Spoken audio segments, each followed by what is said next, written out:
All right, let's cut the crap. If you're tired of getting the same old results, it's because you're running the same old place. It is time for a new game plan. So forget everything you think you know. This is your uncensored, no bullshit guide to finding love, and believe it or not, it starts right in your own neighborhood. So, let's just get it out there. This is the question, isn't it? The one that's bouncing around your head when you're out with your buddies, mindlessly swiping on your phone, or just staring at the ceiling at 2 a.m. Where the hell is everybody? It feels like they're all in hiding, but what if they're not? Okay, let's hit pause on that whole "they're all hiding" idea. Here is a massive reality check for you. 49 million. No, that is not a typo. That's how many single Americans over 25 are out there actively looking for a partner. So the problem isn't a shortage of people. That's the first myth we have got to completely demolish. And this, right here, is where the whole game changes. You see, the problem isn't a lack of options. The source material is brutally honest about this. The problem is a flawed strategy. More specifically, your strategy. Chances are you've been looking for love in all the wrong ways.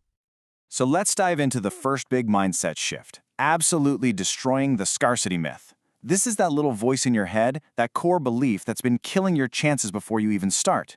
It's the thing making you think you're hunting for a unicorn in the middle of a desert. Well, here's the truth of it. They're not hiding. Potential love partners, we'll just call them PLPs, they are literally everywhere. The woman on your commuter train, the one in the park, the one at that concert last week. They're just out there, living their lives, totally unaware that they're even on your radar.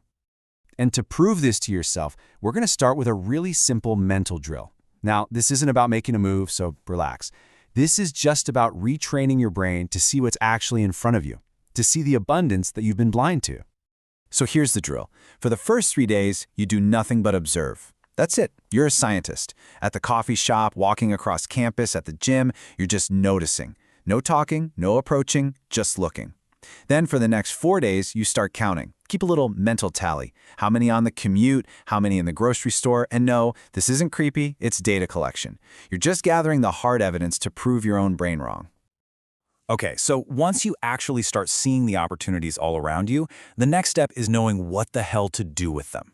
And this brings us to a super important distinction: the difference between getting the audition and actually nailing the long-term performance. Think about it like this. The audition is that first minute. That's it. Your only job is to generate enough intrigue to get a callback to get to the second minute. That's a totally different skill set than the performance, the actual relationship that takes a lifetime to build. So many guys screw this up by mixing the two. And you gotta hear how the source material puts it, because the stakes are high. That first minute, it's everything. Without that initial spark, that strong first kick, they might never ever get a chance to find out who you really are. You're dismissed before the show even begins. So what you need is a blueprint. Step 1, take a hard, honest look at yourself. What signals are you actually sending out? Step 2, build a list of small, practical moves. We'll call them your micro kicks. And finally, step 3, rehearse them. Practice them until they're second nature, so you're not fumbling when it actually counts. So what are these micro kicks? They're simple things, man. Holding eye contact for just a split second longer than normal, having a genuine, non-cringy opening line ready to go, standing with an open, confident posture, and a real smile, one that actually reaches your eyes. These are the tools you use to nail that 1-minute audition. Okay, so you've got your micro kicks locked and loaded, but when do you actually deploy them? Well, let's talk about that initial spark. We've all felt it, that little jolt when you see someone across the room. The real question isn't whether it's real. The real question is, what do you do with it? The source material has this wild way of describing this feeling. It calls it your internal P factory revving up. Yeah, I know, it sounds weird as hell, but it's getting at something that's totally real. This is a physiological response. This isn't just in your head, it is a powerful chemical signal from your own body. And here is the crucial takeaway. That spark, call it lust, call it infatuation, I don't care what you call it, is your green light.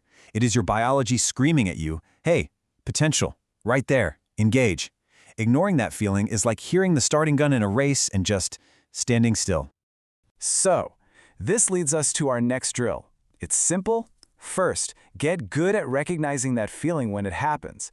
Second, the absolute moment you feel it, you have to treat it as your go signal, no hesitation.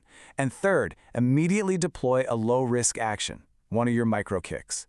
Make eye contact. Give that expressive smile. Subtly shift your position to be more open. You turn that passive feeling into an active move. Now, all of this comes together in our final, and honestly, probably the most important mindset shift of all.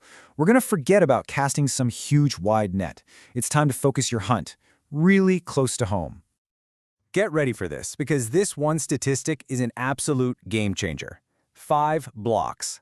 That is the median distance someone travels to find their spouse. Just let that sink in for a second. This one piece of data completely shatters the myth that you have to go on some epic quest to find someone.